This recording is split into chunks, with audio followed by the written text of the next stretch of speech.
शिव कथा कहती है,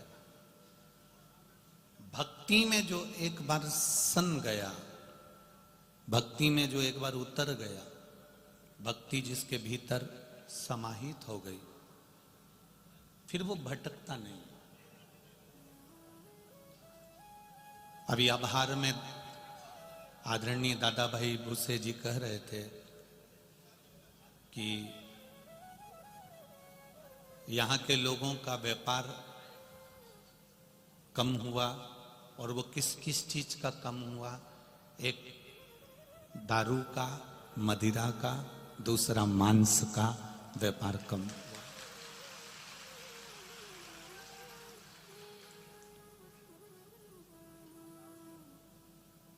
क्योंकि कुछ समय के लिए वो लोग भी 7 दिन अपनी अपनी दुकानों को बंद कर कर भगवान की भक्ति में लगे हुए थे, वो भी सेवा में लगे हुए थे।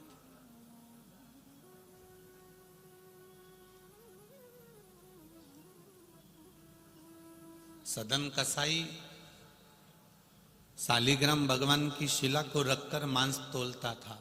उसको जब तक नहीं मालूम था कि ये शालिग्राम जी हैं, तब तक वो पत्थर समझकर, बाट समझकर मांस तोल कर देता था।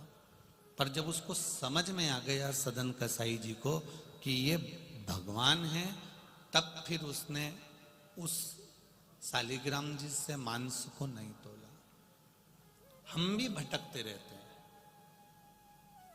हम भी यहां वहां सब दूर भटकते रहते हैं।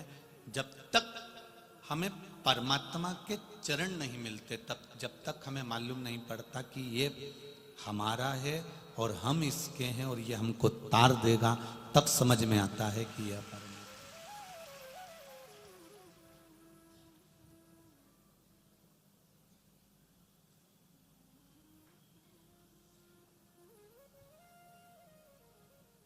अभी तक जितनी कथाएं करते करते आए हैं, उसमें सबसे भारी और सबसे अधिक श्रोताओं के बीच में ये कथा हुई है बाबा की कृपा से। सबसे अधिक श्रोता, सबसे भारी। ना जाने कहां कहां से आप लोग आए और बड़ी भारी संख्या में यहां पहुंचे हो।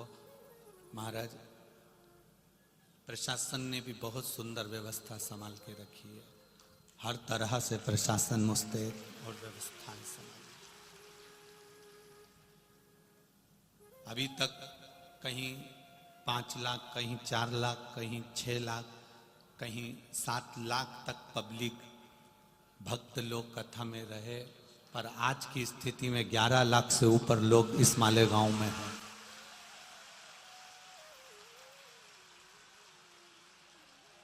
मालेगांव की एक एक दुकान, एक एक गुमठी, एक एक व्यापार का स्थान। कल कथा में हमको, जब हम कक्ष में पहुंचे, आदरणीय स्वर्गीय श्री जगन्नाथ जी अग्रवाल जी के घर पर जहां हम रुके हैं, वहां जब हम पहुंचे तो हमने वासु जी से कहा कि बड़ा विचित्र लीला है ये, कि टेंट जब पूरा खत्म हो गया और टेंट नहीं लग पा रहा था, तो कपड़े के व्यापारियों ने अपनी दुकान की बेडशीट निकाल कर दे दी थी कि पकड़ पकड़ कर बैठ कर कथा श्रवण करें। बेडशीट, कल के फोटो में आप लोगों ने देखा होगा कि बेडशीट पकड़ पकड़ के लोग, कितने धन्य हैं ऐसे व्यापारी जिन्होंने अपनी दुकान की बेडशीटें निकाल कर दे दी कि इसको पकड़ लो और बैठ कर कथा सुनो। ये कोई कह रहा था इतनी तो बारात की भी व्यवस्था नहीं होती है, और उनको भी, बारातियों को भी कोई ना कोई चीज की कमी रह जाती है। पर यहां तो भक्तों के लिए कोई कमी किसी ने भी रखी है।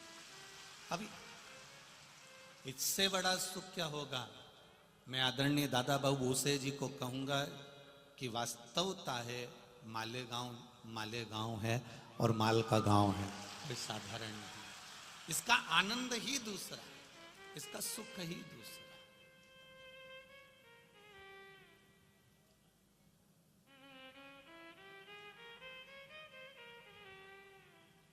राष्ट्रीय स्वयं संघ के, आरएसएस के कार्यकर्ता, बजरंग दल के कार्यकर्ता, शिवसेना के कार्यकर्ता, विश्व हिंदू परिषद के कार्यकर्ता, हिंदू उत्सव के कार्यकर्ता, दुर्गा वाहिनी के कार्यकर्ता, मारवाड़ी समाज के, अग्रवाल समाज के, महेश्वरी समाज के, जैन समाज के, धोबी समाज के, नाई समाज के, पाटिल समाज के, जितने जितने हैं, जितने जितनी समाज जुड़ी हुई हैं, हम तो नाम लेते रहेंगे तो 2-4 दिन निकल जाएंगे। इतनी इतनी सेवा भाव, इतना प्रेम से करा है, इतना प्रेम से करा है जिसका वर्णन। प्रशासन के साथ कदम से कदम मिलाकर चला है राष्ट्रीय स्वयं संघ के कार्यकर्ता, और उन्होंने जो व्यवस्थाओं को साथ दिया है, हर पंडाल में व्यवस्थाओं को जो दिया, बहुत बहुत सराहनीय। कोई सहजता नहीं, एक आनंद का विषय रहा, एक आनंद का सुख। भक्ति जब भीतर से जाग जाती है तब परमात्मा को पाने का तरीका अपने आप मिल जाता है। एक बच्चा रो रहा था, घर में मां हलवा सेक रही थी, सीरा बना रही थी। आटा डाला, घी डाला, कढ़ाई को रख और सेकना चालू कर।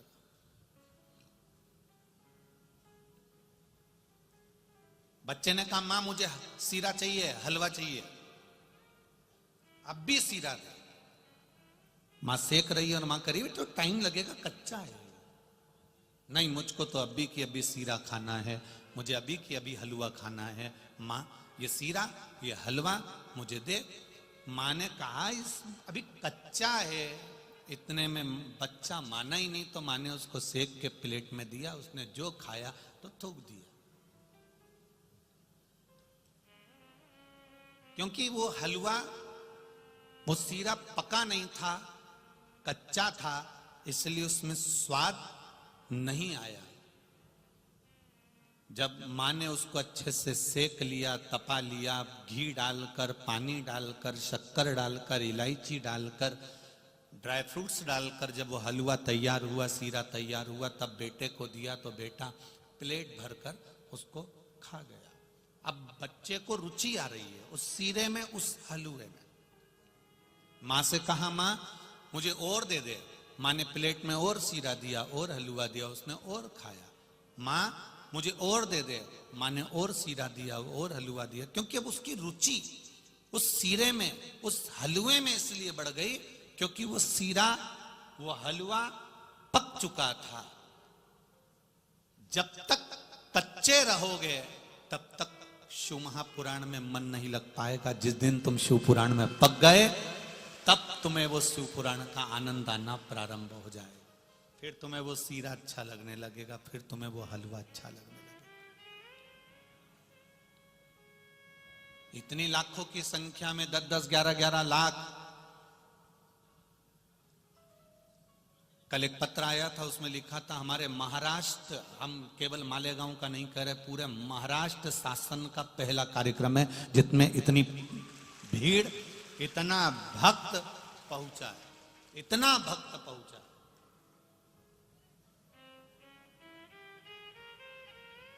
रोडों पर बैठे हुए हैं, दुकानों में भरे हुए हैं, डबल पथवे पर पूरे जनता ही जनता, पूरे भक्त ही भक्त।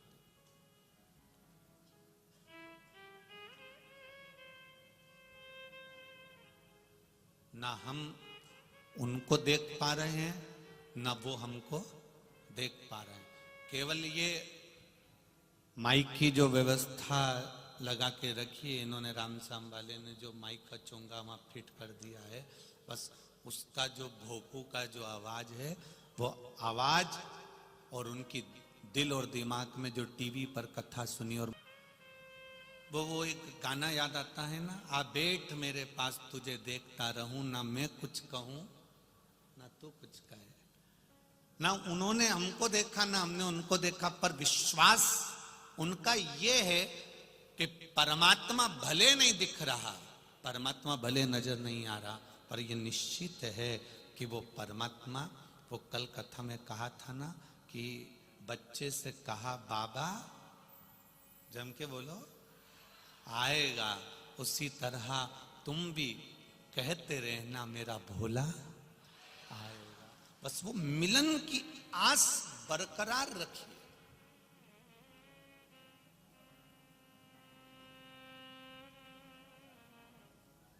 एक पक्षी के लिए स्वाति नक्षत्र की बूंद आती है क्योंकि वो स्वाति नक्षत्र का ही पानी पीता है। सही है, केवल एक स्वाति नक्षत्र का पानी पीता है, इसके सिवा वो स्वाति नक्षत्र के सिवा पानी नहीं पीता। जब स्वाति नक्षत्र की बूंद एक पक्षी के लिए परमात्मा को स्वाति नक्षत्र में गिराना पड़ती है और वो बूंद वो पक्षी पीता है तो उसका पेट भर लेता है, फिर अगले स्वाति नक्षत्र का इंतजार करता है। उसी तरह परमात्मा ने पक्षी बनाया तो उसकी प्यास मिटाने के लिए स्वाति नक्षत्र का पानी भी दिया है। और आपके भीतर अगर शिव महापुराण की कथा सुनने का भाव जागृत हुआ है, शंकर को पाने की इच्छा जागृत हुई है, शिव तत्व को जानने की इच्छा प्राप्त हुई है, तो वो शंकर एक ना एक दिन आकर तुम्हारे दुख की घड़ी में जरूर खड़ा होगा, ये निश्चित। आप उसको पुकारो, आप उसको हृदय से, बस केवल दिल से उसको पुकारने का प्रयास करना। थोड़ा सा हलवे को, सीरे को पकाना पड़ेगा, थोड़ा तपना पड़ेगा, थोड़ा कष्ट भोगना पड़ेगा। और जब दुख, कष्ट, तकलीफ आती जाती है तब भजन का बल बढ़ता चले जाता है। एक बात याद रखना, दुख, तकलीफ, कष्ट आता है, क्यों आता है? हमारे पिछले जन्म के पाप को काटने के लिए। दुख आया पूर्व जन्म के पाप को काटने के लिए आया। पर आज के जमाने में लोग सोचते हैं कि दुख आ गया है तो इसको जल्दी से मिटा दूं। ऐसा नहीं होता।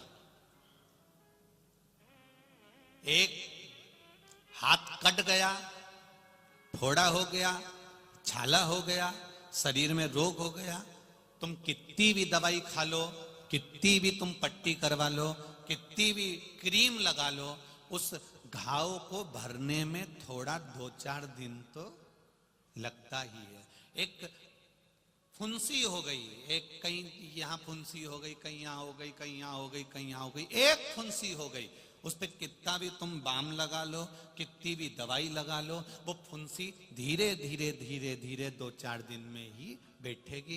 एकदम दवाई खाने से या एकदम इंजेक्शन लगवाने से या एकदम औषधि खाने से वो नहीं बैठने वाली, उसका इलाज नहीं होने वाला।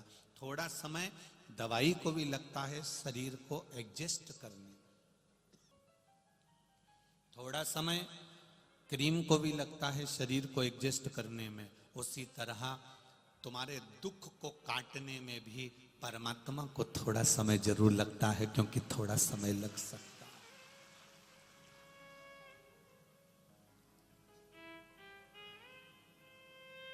पर रोज रोज थोड़ा थोड़ा अगर क्रीम लगाया है, थोड़ा थोड़ा दवा लगाई है, थोड़ा थोड़ा तत्व लगाया है, तो वो उसका फल धीरे धीरे धीरे धीरे आराम तो मिलेगा। थोड़ा थोड़ा भगवत नाम करा है, थोड़ा थोड़ा कीर्तन करा है, शिव नाम को जपा है, तो उसका फल मिलेगा जरूर, थोड़ा रुक के धीरे धीरे। एक तुम्हारे यहाँ पर जब महाराष्ट्र में प्रवेश करते हैं ना, तो रोड के किनारे लिखा रहता है अति घाई, अति घाई दुखदाई। रोड के किनारे पर लिखा रहता है अति घाई दुखदाई। अगर ज्यादा जल्दी करोगे तो दुख मिल सकता है। पर आज के जमाने में जैसे ही दुख आता है, जैसे ही तकलीफ आती है, जैसे ही कष्ट आता है, लोग उस दुख को तुरंत मिटाने में लग जाते हैं। कहीं बाबा के यहाँ चले गए, कहीं किसी के यहाँ चले गए, कहीं किसी के यहाँ चले गए, हमें बहुत ज्यादा दुख है, उन्होंने मालूम पड़ा भभूति दे दी, बेल दे दी, कह दिया ऐसा कर लेना, वैसा कर लेना। नहीं नहीं नहीं नहीं, दुख आया है तो इसको जाने में थोड़ा समय लगेगा। अति घाई मत करना, किसी के चक्कर में मत पड़ जाना। अगर किसी के चक्कर में पड़ गए तो जल्दी के चक्कर में, जब ज्यादा जल्दी होती है तो एक्सीडेंट हो जाता है। जब ज्यादा दुख को जल्दी मिटाने की सोचते हो तो और दुख बढ़ जाता है। इसलिए अति घाई दुखदाई, थोड़ा समझना, थोड़ा समझना। दुख आया है, धीरे धीरे कटेगा। दुख को, तुम्हारे दुख को ना तो सियोर वाला महाराज काट सकता है, ना संसार का कोई महाराज काट सकता है।